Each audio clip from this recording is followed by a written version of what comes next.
kind of building on it then, you understand the needs. Here's some of the questions that we have to be able to answer as product managers. Quick question, no $5 on this one, but what's missing from that picture? How? The how, that's right.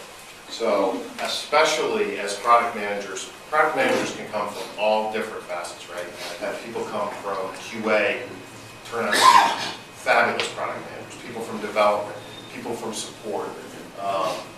Especially the folks coming up from the technical side of things tend to focus a lot on the hows. And they miss some of the fundamental questions here. And so if Dave's laughing, so I'm not gonna, Dave loves to get into the hows, but if you actually dig into it, he can answer most of these questions first. And so, again, it's important to understand the hows too, but only after you can answer the questions of who you're trying to build something for, where are they going to use it, when do they need it, why do they need it. You can answer some of those fundamentals. There's all sorts of hows, right? And the technical teams here, you guys are brilliant. You can have a dozen different ideas on how to solve something, some of which can take a long time, some of which can take a short time. And those are the conversations we want to have.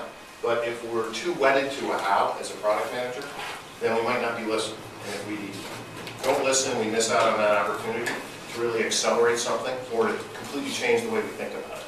So, no hows as a product manager. At least that's not the first thing I'm looking for when I'm hearing about a new idea.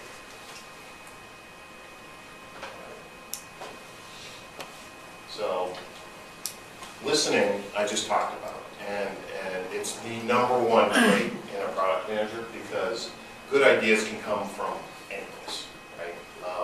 Anyone on this team can have a great product idea, and I expect that if you have ideas, you should be talking to the product manager. Product managers are not the font of all good ideas. And anyone who comes to the table, and you can usually feel this out in an interview process, when there's too many singular pronouns and not enough plural pronouns, lots of I's, not enough we's, that if people think that they're the expert, the subject matter expert. They may well be on the market and the solution that they're trying to build, but if they're not listening and looking out in all directions, right, what competitors are doing, what other kinds of solutions in totally adjunct spaces are doing around a customer experience, they're not really tuned in, right? They're not open and therefore likely to charge down a path that may or may not have the best outcome.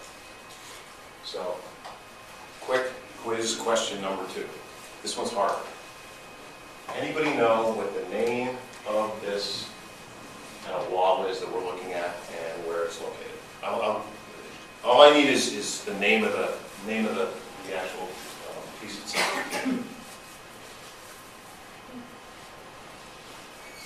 Wow. I knew I should have picked $10 Nobody? All right. I'm going to keep this one. Actually, it's a piece called Listening Posts, and it's really cool. So what some artist has done is kind of network together some hundreds of little video display units. And they're constantly scrolling with messages pulled from all sorts of news feeds, whether it be Facebook, Twitter, all these different news groups, all around a couple of key concepts of what people are thinking or feeling. And it's right now I think it's in San Jose, in an art museum in San Jose. But it's amazing to kind of sit there. I saw it once I was over in the UK, and it was at a museum in London. And it's kind of overwhelming, not because someone actually went to the trouble to build this thing, which is kind of weird, but there's a lot of sometimes consistency that you can kind of tease out in the patterns, right? So you would expect this to be completely random because it's drawing from so many different sources, and there's no real algorithm about what it's looking for. But when people are thinking or feeling something at a point in time, you can kind of get a sense because it's streaming across, and it's really impactful that way. And again, it's not just you're both listening as a product manager for the things that appeal to lots of people.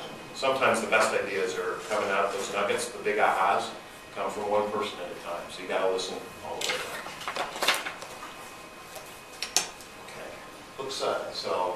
I've already touched a little bit on this, but all of us get really into what we do, right? This is a dedication, a passion that we have for building great product. And so you can spend a lot of time kind of heads down, thinking about what you've heard, what you need, working on a particular design or set of requirements, making sure you've got everything nailed down correctly. Too often, we don't look outside for sources for inspiration, right? So right now, we're going through kind of tuning the purchase process, right? The steps that somebody has to go through. Try to get the least number of steps to get somebody to actually enter their credit card. Because we know, statistically, that every additional piece of information and every additional step, you lose somewhere between 3 and 4%, even if it's perfectly executed. So we're trying to reduce that down.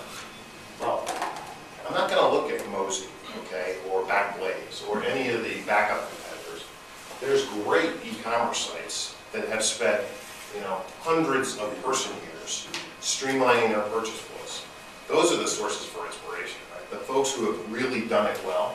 So that's just one example, right? But we shouldn't just be looking for ideas on how to solve particular problems within the direct competitive space. We should make sure we always kind of look outside.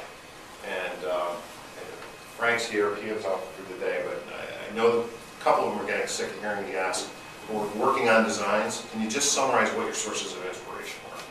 And I'm looking to make sure we've got kind of a mix, not just our exact backup, our competitor set and other things. All right. Quiz question number 3. I'm already $5 up, so I'm doing it. Who can tell me what this location is? Yosemite National You know what? El Capitan. It is Yosemite, and it's called Inspiration Point. Oh. It's tied into. That's close enough. Yeah. I guess.